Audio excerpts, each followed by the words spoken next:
How has the spring been? I know it's been a little bit colder, so you've been inside a little bit more, but what have you seen out of your team? Yeah, the guys are working extremely hard. Very happy with the work ethic. I think the seniors have really done a great job in terms of keeping the culture where it needs to be, and I think the guys are really feeding the meter every day and working hard. I think it has been. We've been a little spoiled, I think, the last couple of years with getting outside a ton, having a turf field, and this year with the really cold temperatures. Haven't been outside as much as we've liked. We've got a couple inter squads, a couple scrimmages in, so we've still been able to get out in some smaller spurts. But overall, we've done a lot of hitting and a lot of live at bats indoors. So I feel like we're ready to go this Friday. As always, you put together a really challenging schedule. How do you think that's going to help you add Castleton to the conference, a team that's been really successful here in New England? What are some of the big non-conference games that you think are really going to give you an early measuring stick for your team? Yeah, I mean, I think before Florida with Suffolk, Stevens, MIT, and Brandeis. 4 very good teams, couple regional teams mixed in there, a couple teams that should be competing for conference championships. And, I think that'll be a good test to kind of see what we have before we go to Florida. And then our Florida schedule is maybe the strongest we've ever had. So we open up with a 3-game set with St. John Fisher, who's a perennial top 30 team. We have Wheaton, who's one of the best teams year in and year out in New England. So that'll be a very strong test. Webster, Keystone, who are both really good. We got to see Keystone last year in the New England Regional. So I think we've never played them before, so excited to kind of see them on the field. And I've always heard very good things about Webster, kind of one of these Midwest teams who's also a perennial top 20 team. Then Washington and Jefferson and Farmingdale kind of round out the trip. And Washington and Jefferson was in the World Series 2 years ago, and Farmingdale's always competing for a conference championship in their league. So I think the Florida trip will be a really good test for us. Excited to see kind of how we match up with some of these teams, and I think it's an instant kind of barometer on what you need to work on. You want to play great teams if you're going to have success in the Little East. And our league is stronger than ever. I think the addition of Castleton just makes the league that much tougher. And I think there's some really strong teams, especially in the top half of the league. This year with Castleton, you have 4 midweek games rather than just the 2. How important is that to have even more pitching depth, which you've really been pretty strong on the last couple of years, where you don't have just 2 guys, you have 3, 4, or 5? Yeah, I feel like our pitching depth will be a real key to the season. I think we've got some, we've got probably 5 or 6 guys who can start games. We've got some excellent long relief guys, and then we've got multiple options out of the back end of the pen with addition to Tramadozzi, who's been there for, this will be his 4th year as the closer. So I think, our depth looks good. We'll have a couple senior starters, a couple returning juniors, and a sophomore. So I think our depth will be good. It'll be interesting playing that extra Tuesday game. This year we have Dartmouth on a Tuesday rather than a Saturday.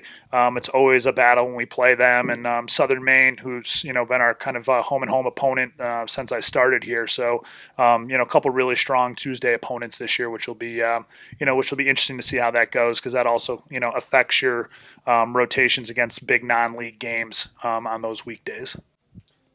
Your starting pitching rotation might be the deepest and the most veteran group that you have in any of your position groups. But can we talk a little bit more about the bullpen? Obviously, Bobby Tramadozzi has been there, but with some guys moving to different roles, losing Brian Kaufman, who are some guys who are going to have to step up in those late inning situations? Yeah, I mean, losing Koff, who was an excellent relief guy the last few years. I think Tram will be the go-to guy. I think Mike Doherty had an excellent freshman year. We're expecting big things from him. I think Chris Monroe has looked extremely good in the preseason. We're really excited for him. He had a great freshman year and was a little up and down last year, but I think he's looked excellent in the preseason, so definitely really excited about him. I think Ben Gottesman has really opened some eyes this year, so I expect big things out of Ben Gottesman. And then a couple of new transfers with Matt Dema, who's a St. Joseph Maine transfer, has looked very good in the preseason.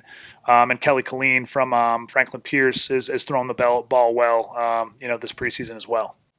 Your infield, you bring back 4 all-conference players, but the left side of the infield, bring it back totally. The right side of the infield, 2 new players over on that side.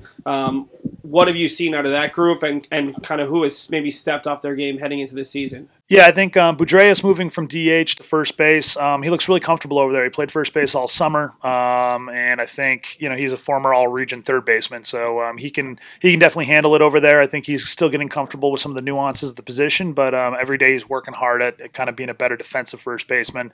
Ryan Collins kind of projects right now as the starting second baseman. He won the National Gold Glove at D3 JUCO last year at shortstop, so he's a really talented defender. Should also be a big bat for us. So I feel very strong about our infield defense. I think Hughie and Riley on the left side, to get a ball through there, you got to sting it. That's 2++ defenders on the left side. So I think if we can do a good job throwing strikes and pitching to contact, our defense should really help lead us.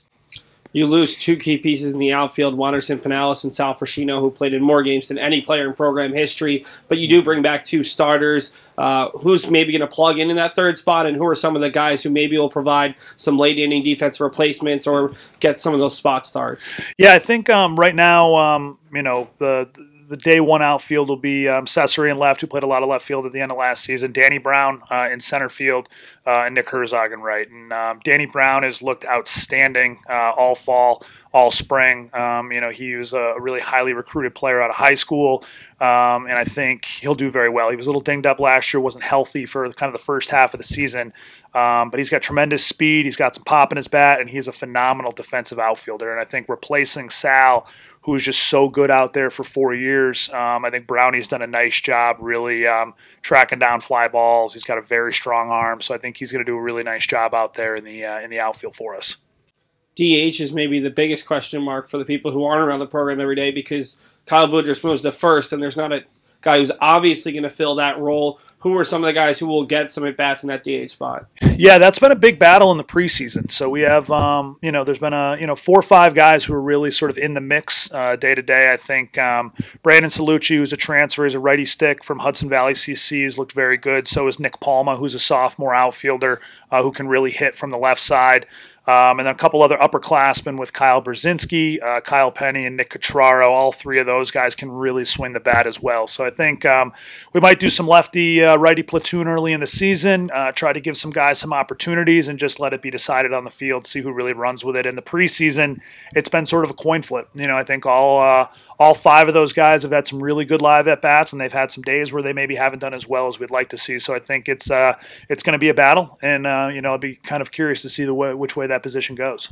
This is your biggest roster, just over 40 in a couple of years. How do you balance that? A lot of talent on this roster, but some of those guys who had really successful high school careers might have to sit a little bit longer than they would like. How do you balance all of that, especially with a new staff where you're trying to integrate some new guys and have them figure out their roles on the team as well? Yeah, the thing we talk about is working while you wait and making sure that guys don't get so focused on playing time that they that they're distracted by it and they're listening to too many outside voices and they're not kind of feeding the meter on a daily basis and really grinding. And I think this year we might have 7 seniors in the starting lineup and a couple of juniors after that. So it's going to be a very veteran team. So young guys will get some opportunities to pinch hits, pinch running, defensive spot starts. There'll be a freshman or 2 getting some innings on the mound.